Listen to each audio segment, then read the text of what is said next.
that the sun shines down its power to all the world and makes the wind blow strong as it will. I wonder how gentle rains can fall upon the land, so lovely earth can stay lovely still. Hello, ladies and gentlemen. This is Energy Week with George Harvey and Tom Fennell, and I am George Harvey, and by golly, it's Tom Fennell in the flesh. In the flesh. Why don't you do a close-up of yourself so everybody can see how good you look? There you go. Here we go. Yeah, it's Tom Fennell. And every day, as everybody who watches this show regularly already knows and is terribly bored with, I find the news of the day relating to energy and climate change, and I keep track of it. And we, Tom and I, talk about the items that we like best. So this last week, we had a lot of stuff happen this last week. Yeah, it's an interesting week. Really interesting week. But we'll start off in last Thursday, April 30th, and of course, we're recording on Thursday morning, so that was last Thursday, April 30th.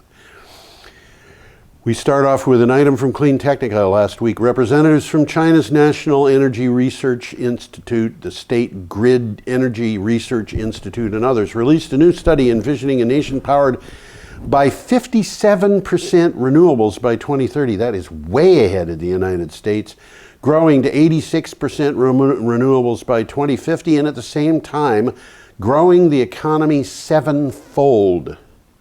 Well, that part's harder to believe, but they're on it. They know what they're doing. Yeah, they seem to know what they're doing. I wish the United States knew what it was doing. It's interesting here, though, that this is an achievable goal.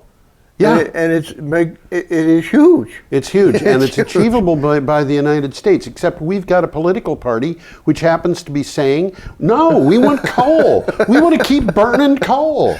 Australia does too, even worse than we do. An interesting picture here.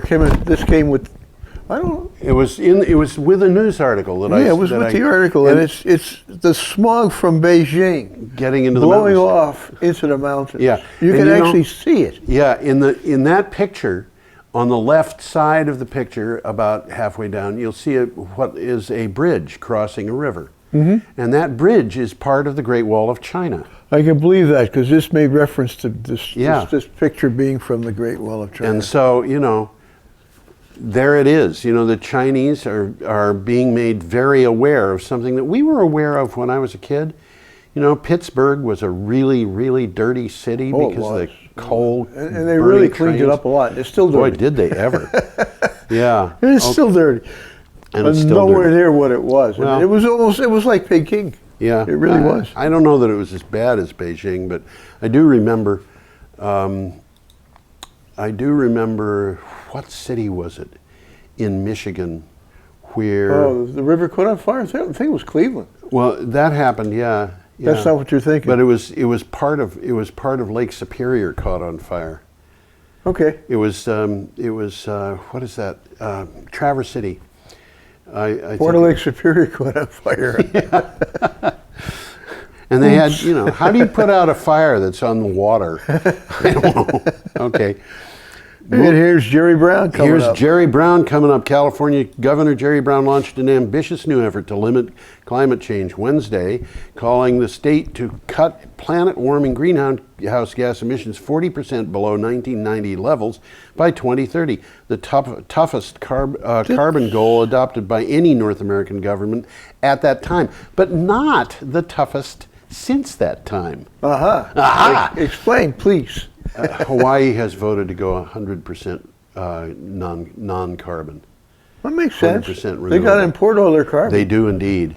Makes a lot of sense. Yeah, that's I got from some USA interesting Today. pictures out of this article. Okay. So I'm just going to put them up there real quickly. Oh, look at that. Those are Joshua trees. Yeah. So called because some of the Joshua trees look like a man standing like this. Okay. I didn't show a picture of me standing, but the other one. The other one is the one next to it is a very large. Well, it's the world's at the time it was built. It was the world's largest solar plant. May still be, but it won't be much. Won't be for much longer. It won't be for much longer if it is. Yeah, I'll pull up the other two articles here. This is geothermal. They're doing quite a bit of geothermal in California. That's they right. don't mention it much. I see it in the news from time to time. Actually, we could get geothermal in Vermont. According to the US DOE, we could get about 600% of the power we need from geothermal. That much? I know there's geothermal in Vermont. No, this is what's called enhanced geothermal, which is not what you see on the screen there. Enhanced geothermal is where you go down and you pump water through rock formations, which usually involves cracking the rocks. Okay. That's called hydro shearing. It's not the same as fracking. They don't want to use the same word as fracking. Well, I think but it does cause earthquakes. I think I did mention this on the show, but there's a place up somewhere near Chester. Yep, you did mention this. A small section of area where all houses are heated geothermally. Geothermal. Some farmer in the 30s knew there was heat under the ground. Hot water there, yeah. And he started developing this land. You know, and selling lots, building lots with the idea you're not going to have to pay for heat. A good spring is a really good resource, and a hot spring is a really good resource for different reasons. Okay, what is that? Well, the one on the right is Tesla's showroom in Cathedral City on Friday. Okay. We got more to talk about Tesla because he's doing some very interesting things. Well, do we have more to talk about Tesla? Okay. The next item comes from Slate magazine. A large user of power is going to boycott the direct use of coal at the facilities it controls. But this time it's not a government or a do-good nonprofit institution. No, it's the nation's largest manufacturer of vehicles, a profit-seeking behemoth that symbolizes the nation's industrial strength, General Motors. Yes. Yes. How do you like that? Now they have already been producing a lot of the power they use at their plants. Absolutely, they have. They have, and what they're basically saying is, well, this right out of the ad. Yep. Our direct use of coal in our powerhouse facility has ended. How do you like that? So they're mostly moving to gas, but they're also moving to solar. To solar, heavy, and also and wind. Yep. We talked about Ford with their turbines, their advertising campaign with the turbines with the big Ford logo. Yeah. Interesting things are developing. Interesting things. Okay. And next on May 1st, Friday, from Grist, we got this. Infratech Industries Incorporated opened a new solar plant at a wastewater treatment facility in South Australia. It could potentially change the way we harvest solar energy. According to the company's director, the panels are 50% more efficient than land-based systems because they're kept cool by the water. We've touched on that before. A little bit. Yeah. Solar panels don't produce as much in Vermont as they do in New Mexico because we have more cloud and we're farther north. But they can get too hot. But they get too hot in New Mexico. It's sort of like Goldilocks, isn't it? Yeah, I think it is. A little bit.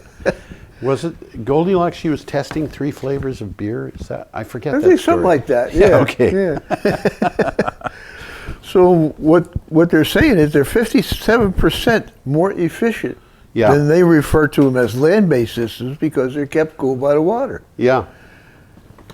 And they also say the plant also boosted water conservation by preventing evaporation. Right. And cutting blue-green algae outbreaks.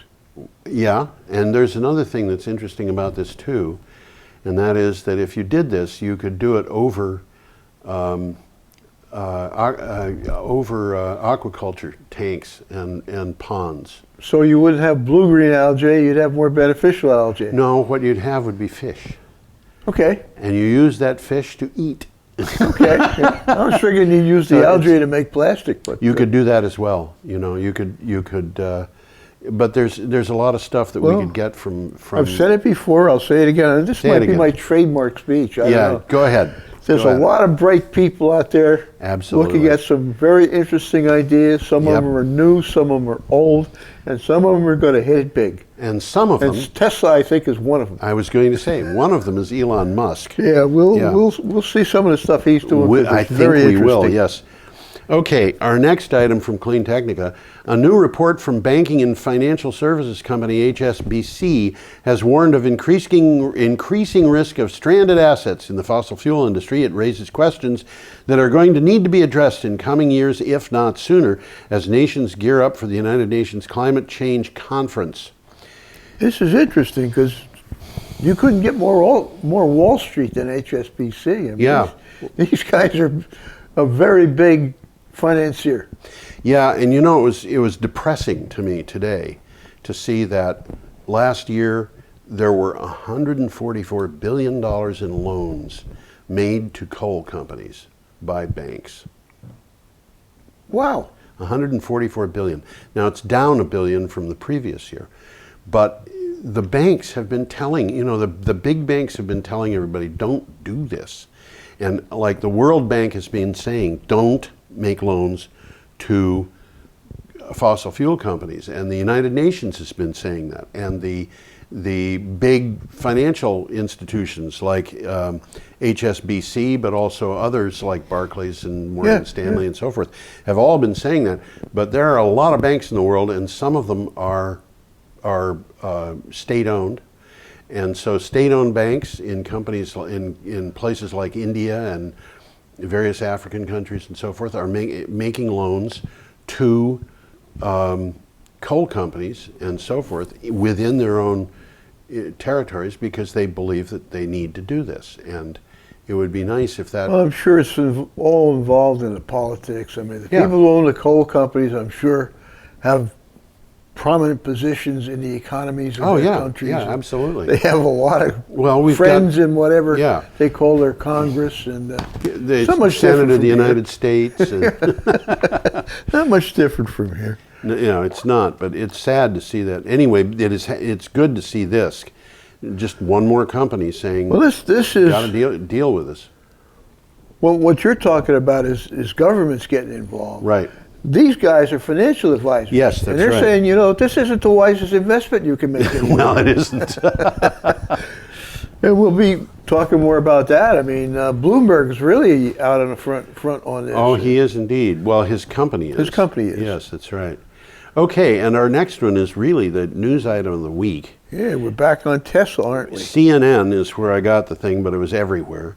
Tesla unveiled a suite of energy products, including a wall-mounted battery for use in consumers' homes.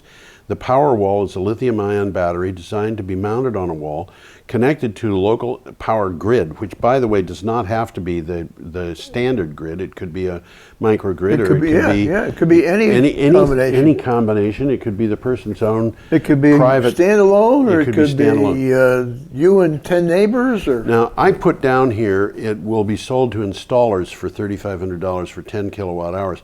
I'm not so sure anymore that is what's correct, because I keep seeing that $3,500 figure, and although I see that there are companies that are saying we will sell this to you for $6,000 or $7,000, I'm not sure what the agreements are, because it sounds to me like Tesla will sell this to anybody for $3,500. They don't necessarily want to sell it to middlemen. And and I you know, well, that's what they're doing with their cars. They're selling them direct to consumers. Well, there's a reason for that. Yes. The automobile industry wasn't too happy with these guys popping up and I think that may be raining true. on their parade. Raining on their parade. Yeah, let's just say now, this is interesting thing about this. These batteries aren't necessarily for people who have solar or wind. They're generating their own power. That's right. What it said in the article is they, at least in concept, depends on local laws, you can buy power at night when it's cheap, right, and use it during the day instead of buying power from the utility. You want me to? Yeah, you want me to get it up there.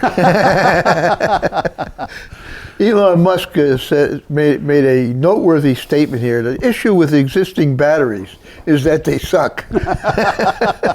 They're really horrible.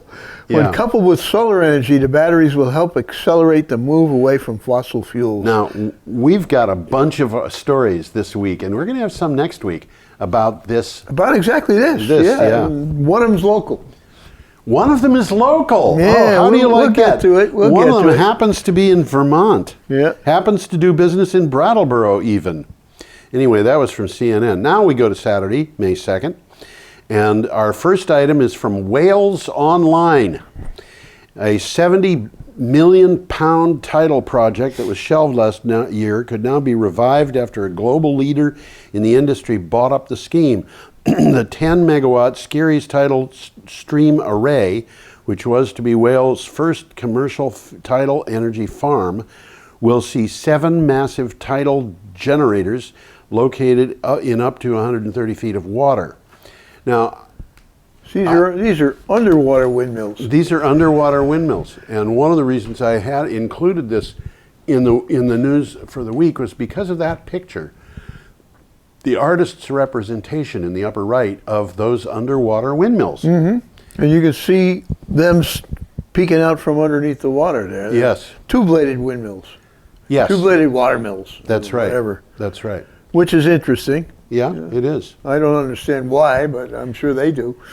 Well, one thing about the two-bladed windmills was that if the wind shifted in a small windmill, it created a funny thing happening in terms of, it produced a jerky motion that was not good for the Vortices. vortices. We'll talk about them too. But the three-bladed wind turbines didn't have that problem. That's so, interesting. Yeah. What's nice about this is they don't have to worry about the water coming from a different direction. Yeah. These are channels. The tide comes in, the The tide tide goes goes out, out. the tide comes in, That's the tide. right. Was there a song about that? I think there was, yeah. Okay.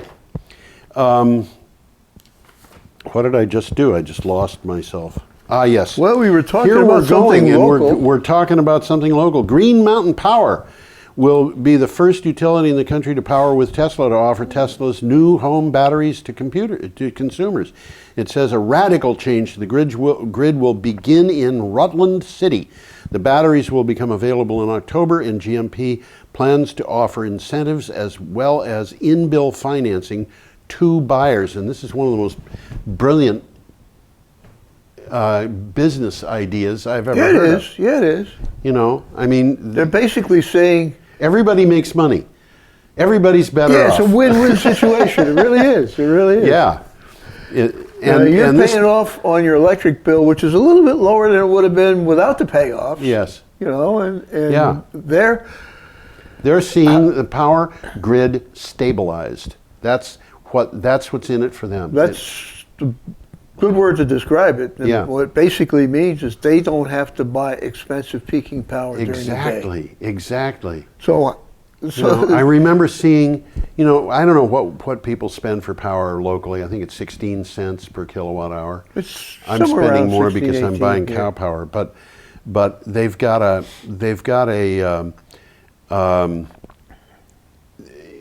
when the peak demand is on and the generating equipment is just not up to meeting it, the price of power goes up. It can be very expensive. And It can be very expensive. well, actually, it can be amazingly expensive. I saw that they were buying power for 60 cents and selling it for 16. Yeah. But the fact is that I've also seen prices for power on a per kilowatt hour basis because of breakdowns and things like that go to over $10 a kilowatt hour. Wow.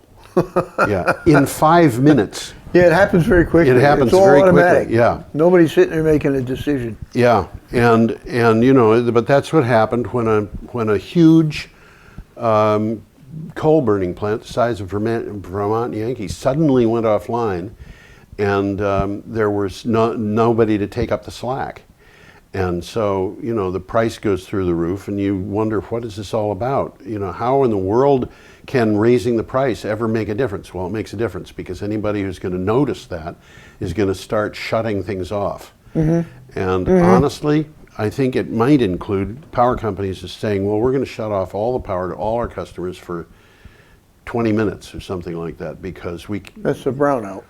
Yeah. Yeah. And That happens relatively frequently in California. yes, and in a lot of parts of the world, they just shut the power down. Just shut it down, right. But Interesting. in the United States, what they used to do is lower the voltage and just let people's refrigerators die early deaths. But these days, Interesting I understand takeaway they slow from things this. down. Interesting takeaway from Green Mountain Power. Yeah. They're talking about the batteries, and they're using the same lithium-ion technology that powers most electronic devices, like this computer. Yeah. Okay, and these batteries have a lifespan of about 10 years. But at the end, as part of this program, Tesla will take back the batteries and recycle them. Yes. So they're going to buy the batteries back. I mean, Yes. these guys are thinking of everything. They're thinking of everything, yes. Yep. All right, our next one comes from Forbes. And it's an interesting source because we're talking about a guy in Vermont here who a lot of us actually know. Do you know Arnie? You mean this guy? Yeah. Do you know him? I don't know. I don't think I've ever met him. I know who he is. I know a lot about him. We even went to the same college. Really? I've met him. He's an interesting guy. He seems like a very nice guy. And he's much taller than I would have thought him to be. But anyway, about 3 hours before Tesla's big announcement, inside a Northwestern University classroom near Chicago, famed nuclear critic Arnie Gundersen had the inside scoop. Elon Musk would announce an industry-scale battery that would cost about 2 cents per kilowatt hour, putting the final nail in the coffin of nuclear power. And that's important. First thing that we should explain. This is very significant. Is the difference between electricity from a battery and what it costs and what the battery costs. Because the battery is priced very often in terms of kilowatt hours. And that price is is a kilowatt hour, but it means something totally different. Yeah, it's the bottle you store the water in instead of the water. And the price per kilowatt hour for the battery is like the price for the bottle. And if the bottle's a fancy bottle, it could cost a lot of money. But the water still is going to cost a small amount. And so what he's saying is over the life of the battery, the cost of the electricity that you get from the battery is 2 cents per kilowatt hour. Yeah. And that, combined with the cost of solar power, is whatever the source of your power is a total cost which is so far below the cost of nuclear. And in fact, we will go further into this story later on. But basically, they're saying it's much cheaper than any new or proposed nuclear plant is going to be. Absolutely. And it's basically at par with what they're producing now. Or almost at par. At par? I think nuclear is far more expensive than this.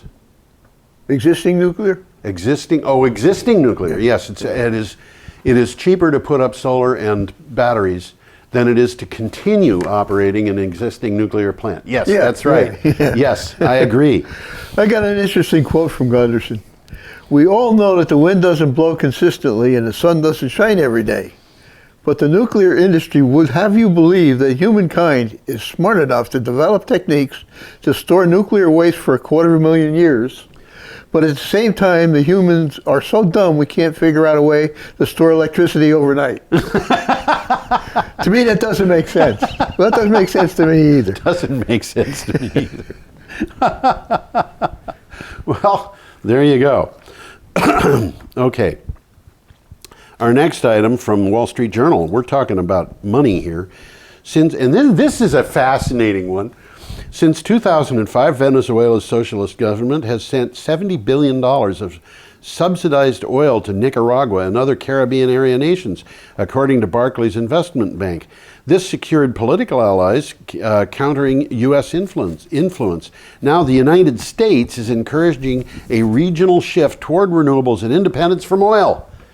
Why? Amazing. Isn't that amazing? I couldn't get into this article. I bet you couldn't. It's on a paywall. I did run around the corner, though. And I found another article that was talking about exactly the same thing. Sometimes you can find the same exact article. Well, sometimes, but I did, but it was all links. Okay. To see the full article, click here, I click here, and they say, well, what's your number, Yeah. Sign in. Right. But this is an interesting development because Cuba has had their own arrangement with Venezuela. Yeah. Cuba didn't have a lot of money. Yeah. So they weren't buying the oil from Venezuela with money, but rather they were supplying doctors, they were supplying technicians, they were sending Cubans even around the world. Yeah. And this was something that, what was this, the Cuban guy, the Venezuelan guy that just died? Hugo Chavez. Chavez, yeah. Chavez. Well, Chavez And the Castro brothers were pretty close anyhow. Yeah. But it was working well. Yep. But now I guess Venezuela's getting in some economic difficulty. And Well, the countries that have been dependent on renewable power are going to be seeing, on fossil fuels are going to be seeing changes. well, yeah. That's just the way it we've been is. talking about that for a long time. I think we've talked about that a little bit, yeah. Okay, and our next one from investing.com. More Wall Street, huh? More Wall Street. According to the Energy Information Administration, in 2015, electric generating companies will add 20 gigawatts of capacity to the grid. Of that amount, about 68% will be from renewable energy sources. This is good news. This good news is just the tip of the iceberg when it comes to renewable energy around the world. And Absolutely. I think, one thing, every time I talk about statistics from the Energy Information Administration, which is part of the US DOE, is that you can't trust anything it says, particularly if you're talking about projections that involve renewable power, because their projections have proven wrong 100% of the time. Not just a little bit wrong. I think they're wildly wrong. They are restrained from looking at certain data. Yeah. And their predictions are based on the past. But this particular one, 68%, yeah, I could believe that. And I think that it would probably go down after that to the point where within a couple of years we'll be adding renewable power and no fossil fuel power at all. Because that's very well within the range of possibilities. Yeah. Yeah. Look at the graph real quickly. Yeah. We can see wind, natural gas, and solar are increasing. Wind, this is the new construction. Yeah. Increasing rather rapidly. Yep. Nuclear a little bit, other renewables a little bit, and petroleum, which never was much in electricity generation in the first part, Right. but it's going down. Yep. But coal is going down big time. Big time. They're closing coal plants right and left. They are, and that's why Mitch McConnell and his people in Washington are so upset, because the constituents are losing jobs in coal mines. Yeah, they are. And and they're good paying jobs. They're good paying jobs that will They're kill you. dangerous jobs. Yeah. And I've seen coal miners over and over again through my lifetime going before one group of people or another and saying, I'm going to die soon because coal has killed me, because they've got black lung disease. Absolutely. And there's a lot of accidents. And there's a lot of accidents. But the sad thing about this is that all of this is unnecessary, because renewable power would give those people jobs. There's over 100, and I'm not sure that it's in this week's news. Maybe you could tell me, because I don't remember whether it went in or not. But there's over 100,000 renewable energy jobs in the state of Illinois. Just in the one state, clean energy jobs. I don't remember that particular. Yeah, it was clean energy, which but I can includes believe it. Yeah. It includes people doing insulation and replacing windows with highly insulated windows, and doing energy audits and things of that nature. But there's the renewable energy and the clean energy industries are supporting a huge number of people, and now it's a fair multiple of the number of people who are dependent on coal. But this is distributed. You don't notice it. Yeah, This company that's here, right. that company there. That's right. 5 guys form a roofing company. They're putting up solar panels. Tom, that's a really good point, because one of the things about there's a couple of things about distributed energy. One is it's distributed geographically. Yep. The second thing is it's distributed among a whole bunch of technologies and industries. Yep. But the other thing is it is distributed, which means it exists in Kentucky. Yep. All right, so Yeah. why is everybody in Kentucky so bent on coal? Because they have done that in the past. They know what it is. And what they don't know is that people in Kentucky need insulation. And Kentucky has got places where you can put up solar farms. And Kentucky has got places where you can, I'll bet you there's more than one dairy farm in Kentucky that could use a biodigester and sell electricity to the grid. Yeah. So there's a lot of jobs there. And it may be that the people who would be losing their jobs in the coal mines could follow other people who have already come out of the coal mines and find jobs in the wind industry or whatever. Well, another thing that's happening, and I've observed this happening in Kentucky. The mines used to be holes in the mountain, Yeah, and they would employ hundreds of people. yeah, The newer mines are mountaintop removal. yeah. They bring a huge machine up there, and they just take the top of the mountain off and throw Right. it down into the valley, Yeah. ruining the fishing. Yes, and everything else. And everybody else is much aware of that too. You Yeah. know, I mean, And the take me interesting home enough, country roads. Yeah. You know, and you They- go down the country road, and it's a disaster. yeah, almost most of the state of West Virginia is land that was sold to everything below the surface was sold to the mining industry Yeah. during the Depression. And what they do is they say, okay, we're going to have to ask you to leave your farm for a few years while we mine here. Yeah. And then we'll restore it, and you can move back again. And what they do is they take everybody off, they remove the topsoil, they put it off on the side, and then they dig down a few hundred feet, take all the coal out, and then they take that topsoil and throw it in the hole and tell people, now you're all set to go. Well, I've seen some of these things that were reclaimed, and they looked good.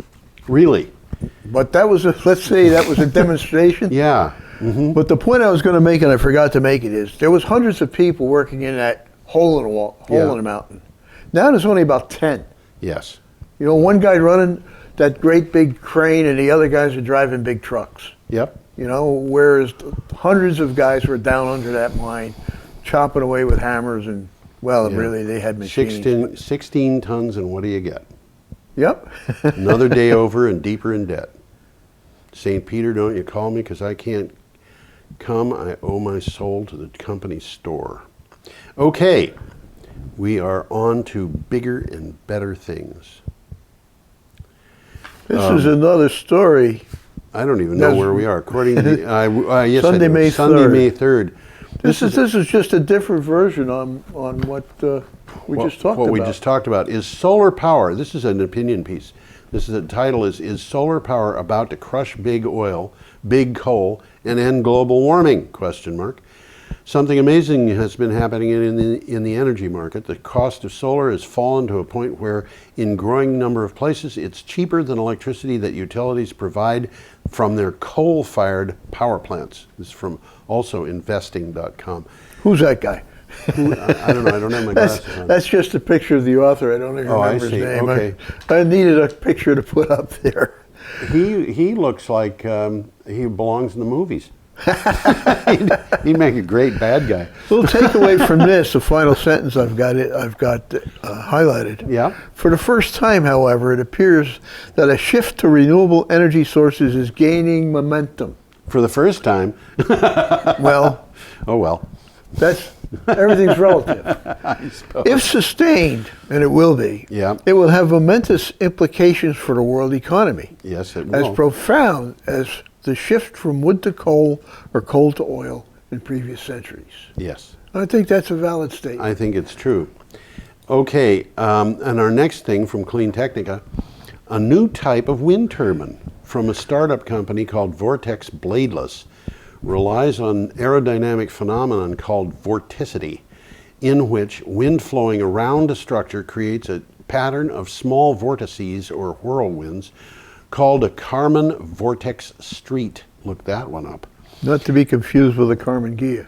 I think that's true. It's even spelled differently. No problema, as long as they are relatively small.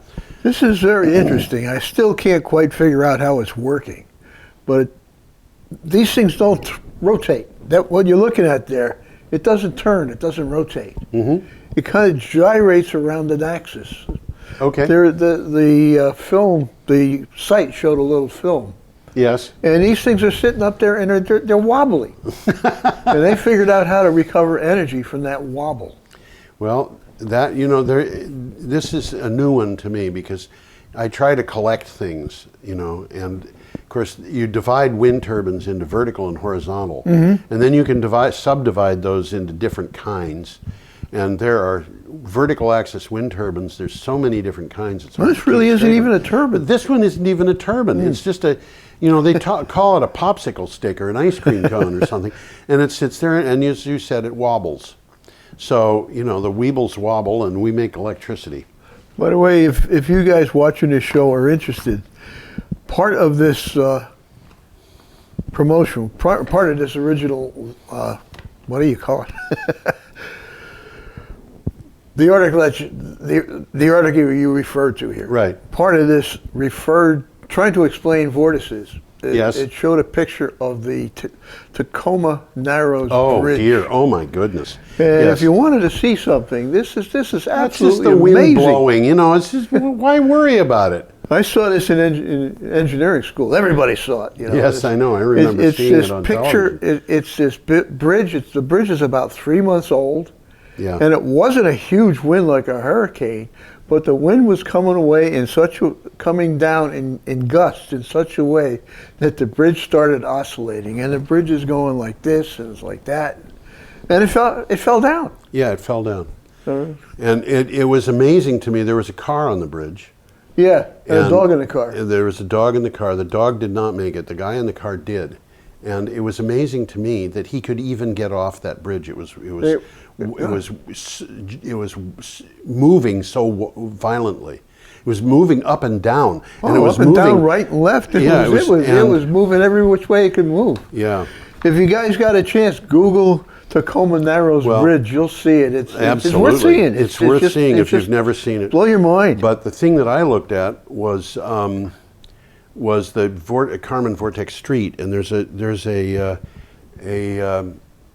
article on that in Wikipedia.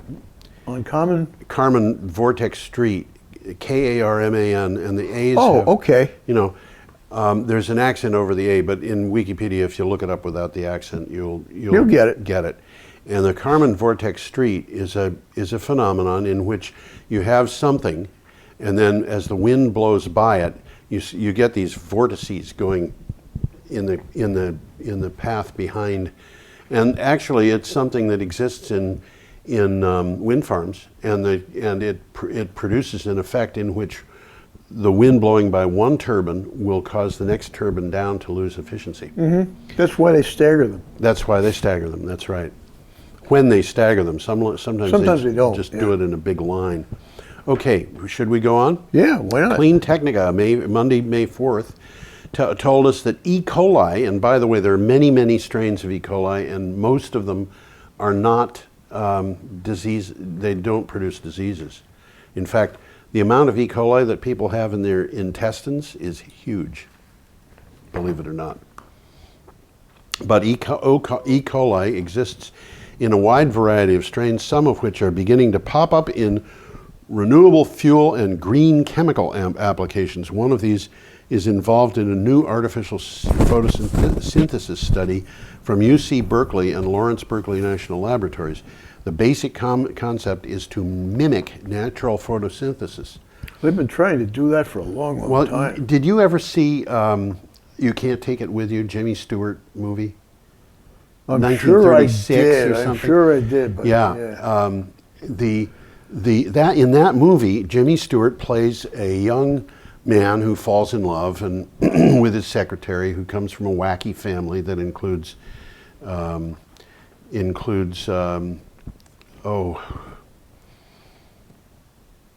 uncle of Drew Barrymore. I mean, who would that have been? It was Lionel Barrymore. Lionel Barrymore. Yeah. Yes, that's right. Lionel Barrymore, who's on a crutch because he's got arthritis. They come up with the explanation that he had slid down a banister and sprained his ankle. And Jimmy Stewart is this kind of funny young man who is the son of a big tycoon banker. But he has set on the idea that plants produce a huge amount of fuel for themselves. And if we could just figure out how they do that and duplicate that synthetically, we'd have all the fuel we need. Well, he's not far from being wrong. He's not far from being right. I mean, he was right there. On the money. But and that's what this is all about. That's what this is about. This is Jimmy Stewart's idea of making energy from artificial leaves is what this is about. There's a picture there that I will bring up and pull it. Yeah. That is greatly magnified. I bet it is. They're called nanowires, which Yes. means they're very, very small. And those little worm-like things are the bacteria that are growing on the nanowires. Yep. And in this particular case, I think it's not E. coli, it's S. ovata, Okay. whatever S stands for. But it's a great catalyst. Yeah. So they're working, they're getting close to duplicating. Those things on those wires, by the way, just to give you an idea of the scale, if you were to take one of those and put it on a field where you could see it easily, like a white background or a black background or whatever, and put it under a 100-power microscope, you would barely see a dot. Now I can believe that. These things are so tiny, they're just unbelievable. Single-celled creatures can be big. And one of the but things, these aren't. But these things are not. These things are, compared to an amoeba or a other, single-celled. What do they call them? Protists. These Protozoa. Protozoa. These things are just tiny, just unbelievably small. So. Well, one of the things they're finding out is relatively easy to make butanol, and I know you've talked about I've butanol talked about many butanol. times. Yeah, and I did a little more. In another 50 years, butanol might be what's running cars. Another 50? You can do it already. Another 10. Butanol has a problem, which is that it gels at a relatively high temperature. And so you have to mix it with something. But, and the relatively high temperature, I forget, but it's like 80 degrees Fahrenheit. But that high? Yeah, it's pretty high. I didn't realize that. But you mix in a little ethanol, or you mix in a little bit of gasoline, you can make biogasoline. And maybe, absolutely. Absolutely.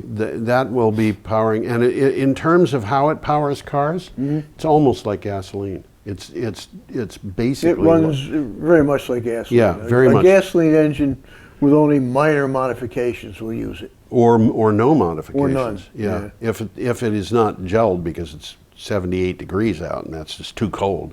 Okay. Next on Tuesday, May 5th, a lot happened on May 5th. We have Green Tech Lead telling us. Cinco de Mayo. Washington-based Solar Electric Power Association has released a report in the United States solar power industry and utility rankings for 2014. The report says the U.S. added 5.3 gigawatts, or 182 new systems of PV capacity last year. New PV capacity. That's 5.3 gigawatts, which is about...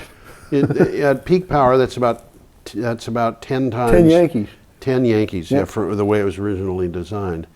Taking the solar installed capacity nationwide to 16.3 gigawatts at 675,500 locations.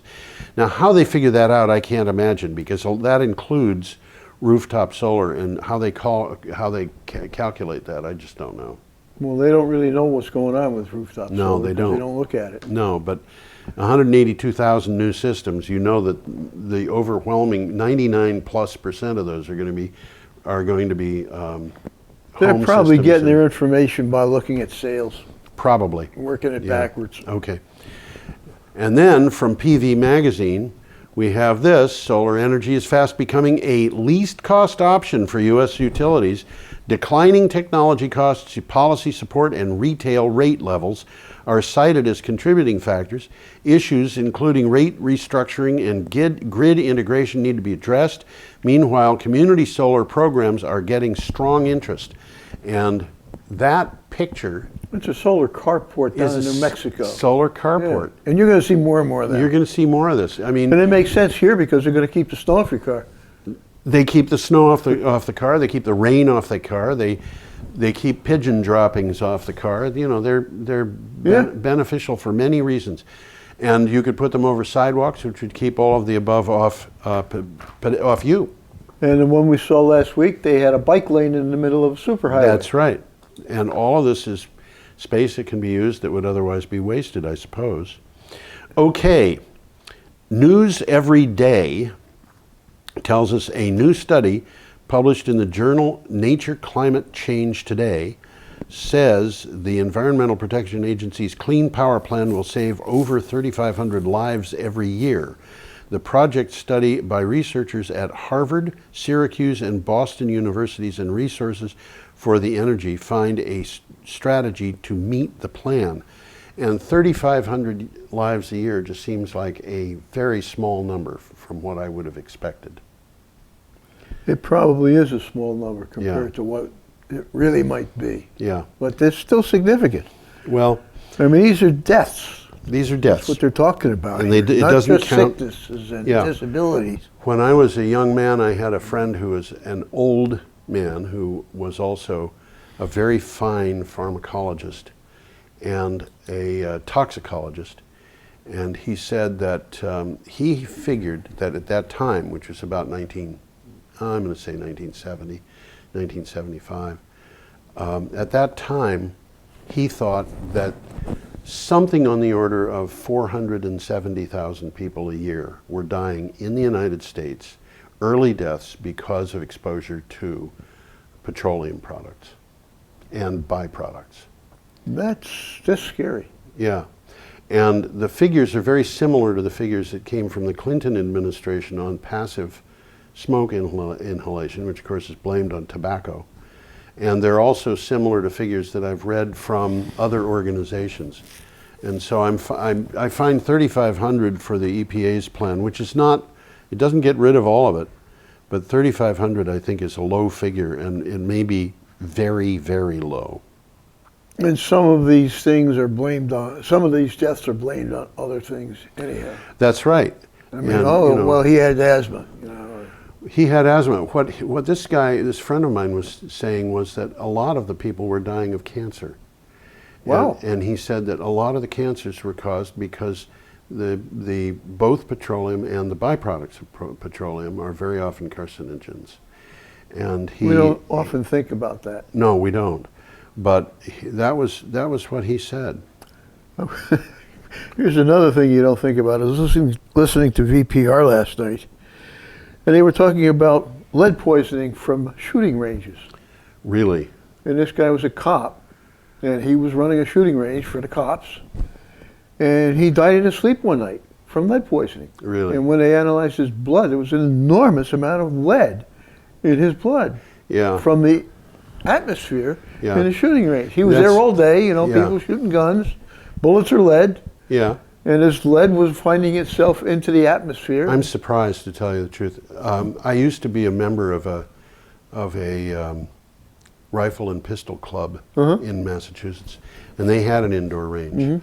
And that indoor range was very carefully engineered to make sure that the people who were in the range were not breathing the air that was in the range. One of the things this article mentioned was that didn't happen here. Yeah. And they closed the range up right away Yeah.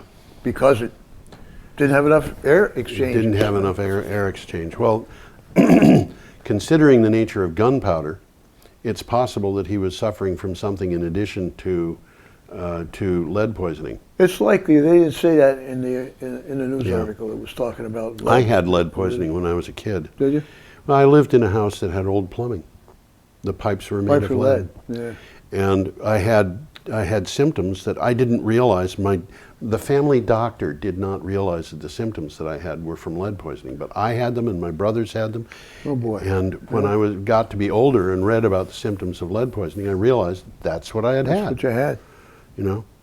Okay, let's move on. That's why I'm mildly retarded. Oh dear. Probably more than people realize. Okay. What did we just do? Historic drop in U.S. emissions. Historic drop in U.S. emissions. What am I looking Sustainable at? business. Sustainable business. Ah, yes, of course.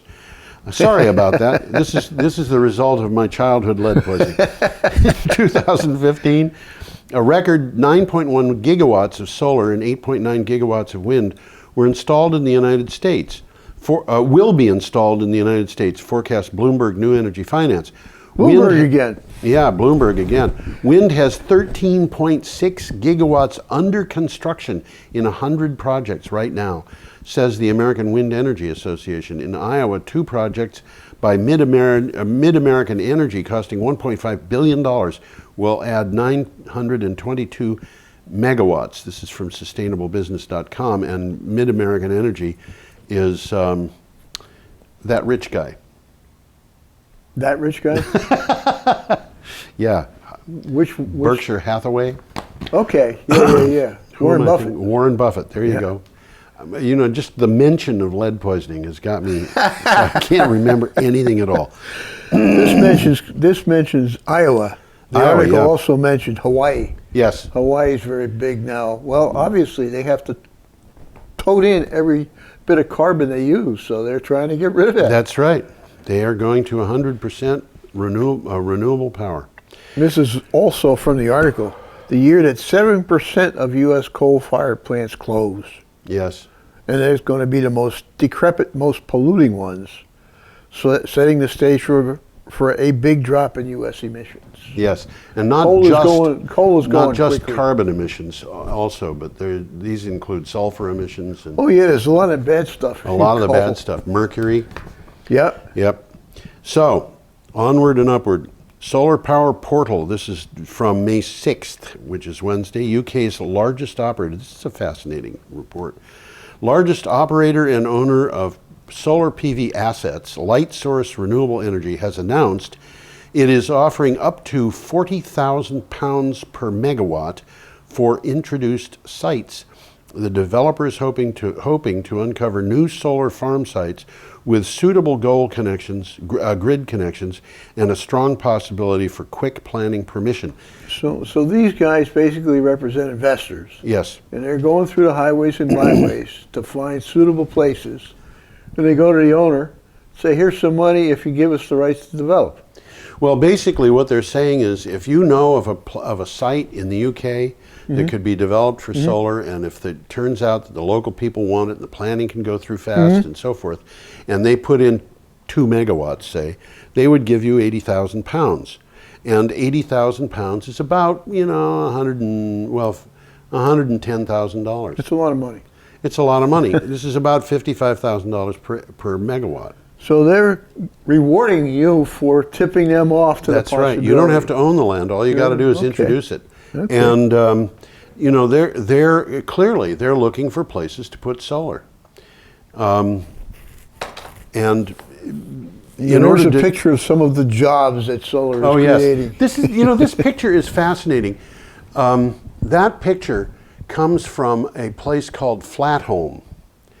And Flatholme is an island in the Severn Estuary, Okay. which is technically part of Cardiff, which is Okay. a city in Wales. Wales, yeah. It is the southernmost point in Wales, and it's not a big island, but the island has a microgrid on it, and the microgrid functions. And it's got, I think, 2 solar arrays. This is one of them. And in addition to that, it's got wind turbines, and it's got battery backup systems, and it's got barracks for an army group that's on the island, or has been on the island. It used to have a hospital. It has a dairy farm. Okay. This is a tiny island, small island. with a dairy farm on it. The island is the dairy farm. Yeah, basically. And that island has its batteries in multiple places, which tells me that maybe this is actually not just a microgrid, it's multiple microgrids that are put together.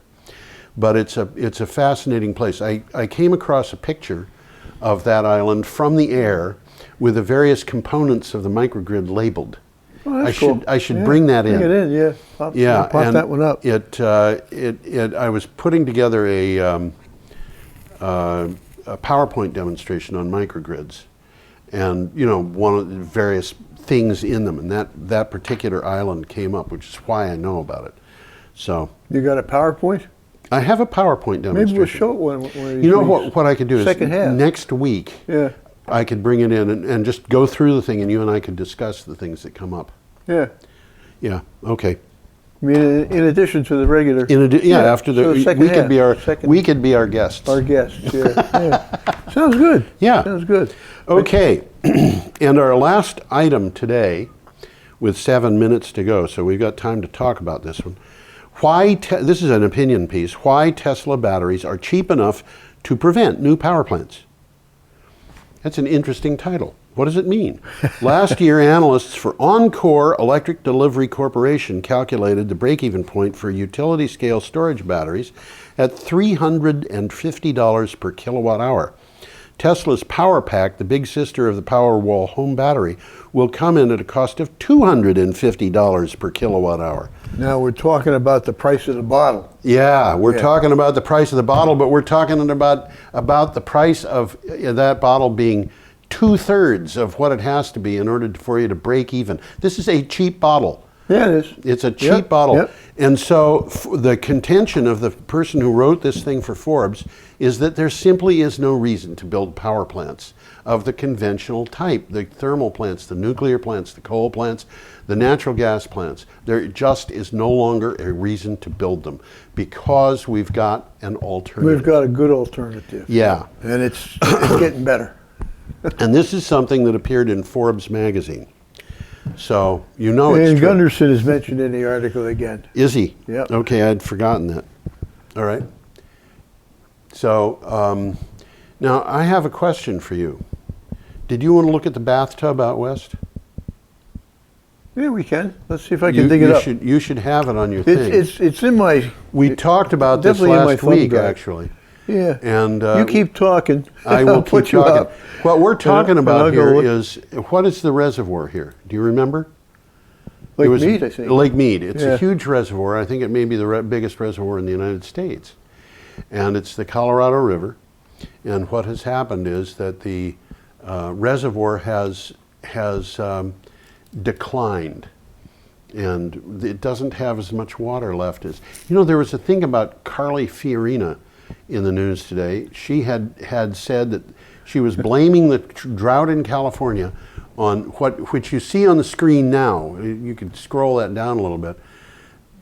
There you go. She's blaming that drought on environmentalists because they didn't have reservoirs put in for dams put in for reservoirs. She said if they had put the dams in, we wouldn't have that drought. And of course that drought, which the cable got jarred, so Yeah. I don't know.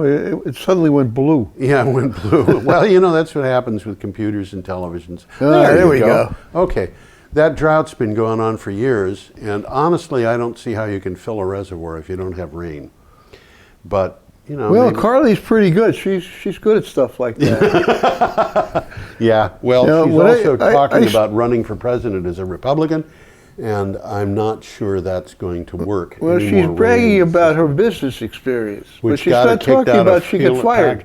She got fired from Hewlett Packard, yes. Well, Now, Hewlett Packard is interesting because when I was studying management, Hewlett Packard was brought up as an example of one of the best governed companies, corporations in America. yeah. It was a lot of distributed decision making. Well, they were working, the company was almost all engineers, Yeah. you know, and they had this set up. And they had the reputation of having the best computers in the United States, too. Well, this is even before they were in computers. Yeah. But Hewlett Packard's been making instruments and stuff like that for a long time. Scientific instruments. And Carney worked for them for 6 years, and now they're a disaster. I don't know if that's cause and effect Well, one or of the not. things they did was they bought Compaq. Yeah, they lost a lot of And money on that one. I walked into Staples and I saw Hewlett Packard computers and Compaq computers, and I think Dell, and I said to myself, this is really bad, because if Compaq is bought by Hewlett Packard and combined into a single company, then these companies like Staples are going to say, well, we need to have 3 organizations here, and 2 of them have merged, so they're going to be given a third of the shelf space. Yeah. Which means that they've basically bought nothing. Yeah. You know. So anyway, is there more to this? That's There's the a lot drought. more to this one. Yeah. Yeah. Let me scroll a couple of these things down. There's a lot of writing here, and we'll Okay. skip right over them. But Yep. this is talking about Lake Mead and Lake Powell. Okay. They're both in the Colorado River, Yep. and one feeds the other one basically. So here we go. We're pretty well upstream here. This is Lake Powell. That And one if you had looked at this years ago, you would have seen oh, that would have been underwater. everything that looks kind of Everything light looks white colored would have been underwater, and most of what you've seen there would have been water instead of rock. Yep. This is the Lake drought Powell that is is currently going on, which has been caused by environmentalists because they didn't put more dams in. Well, they ought to know better. What can you say? Okay. Lake Powell is the country's second largest reservoir. Oh, second largest after Lake Mead. And Lake Mead is biggest, right? Okay, yeah, it says right here, Lake Mead, the reservoir next to Hoover Dam, shrunk to 39% of its capacity last year, and what is at its lowest level since the dam was built in the 30s. And they're feeding Lake Mead with Lake Powell. And so you're going to see Lake Powell being drier. Yeah, and if you had put in more dams upriver of these, they would have less water in them as a result. Yeah. Now here's a close-up of the water and give you an idea of how high that bathtub ring is. Yep, that little boat down there has people in it. It certainly does. And that's a big bathtub. And there is more There's of a it. different view. There's about 10 views here, so we'll go through them one at a time. Well, we've only got about a minute, Tom, so I think 56, we're going to have to... yeah. We'll move fast. Okay, here's more. More of the same. That looks so strange. Almost looks like some kind of grotesque face, doesn't it? Yeah. And this is a long-term view, and there is a power generating station. Yes. It looks like a coal burning station. Which is probably what caused this. Well, they use up the water to cool. Yes, they do. Around 40 million people get water from different parts of the Colorado River Basin, and Lake Powell, pictured, used to be 1/4 the size of Rhode Island. That's a big lake. It isn't anymore, and there it is. And here's a picture, a before and after picture Before of and it. after picture. And of course, if they It's had not a put dragon, that's a river. more dams upriver, you Yeah. would have less water in that thing. So adding more dams would not have done any good. And this Adding is more just a dams further downriver out wouldn't have... view of, Yeah. of what you saw, but everything to the right is dry. Yep, The water starts all the way down there on the left. That was last year, yep, 2 years ago. yep, Yeah, we're moving further down the river now. yep. It's still quite pretty. Yeah. Still Well, if beautiful. you like desert scenes, every time I see Arizona highways, I say to myself, that's so beautiful, but I'm so glad I'm not there, because the sun would kill me in a day, I think. This is a recreation area on Lake Powell. Okay. Now, look how dry this part of it is. Well, obviously, if we'd had more dams, that wouldn't have happened. You're right, absolutely. Right. Okay. Here's the dam. You can see all the water running over the top of it. Well, it normally doesn't. I know. Matter of fact, it's wasted water when it does. Yeah, I know. And the Colorado doesn't reach the Pacific anymore, which has the Mexicans all upset. Well, it has had the Mexicans Yeah. upset since the 1940s. And it's starting to turn green because it's been exposed so long as vegetation growing in this picture. Yes. Close-up of the vegetation. All that was underwater. All of that was underwater. And Okay. more of the above. We have to. Well, you keep talking. I'll just run through the pictures. There's Okay. about 2 or 3 left. Okay. Look at that. That looks like something out of an Indiana Jones movie. Okay. Good enough, Tom. Scientists believe that the western United States may be due for a mega drought sometime this century. So what we have is not yet even a mega drought. Well, I think it is. It's That's just the last first picture. 4 years. Okay, we're going to have to say good night. Good night, good afternoon. I think we've run out of good time. afternoon. We've run out of time. So I am George Harvey, and this is Tom Fennell, who is desperately trying to find a way to get us both up on the screen.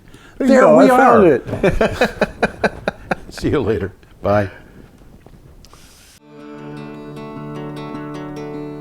I want to point out that the sun shines down its power to all the world and makes the wind blow strong as it will. I want to hope gentle rains can fall upon the land so lovely earth can stay lovely still.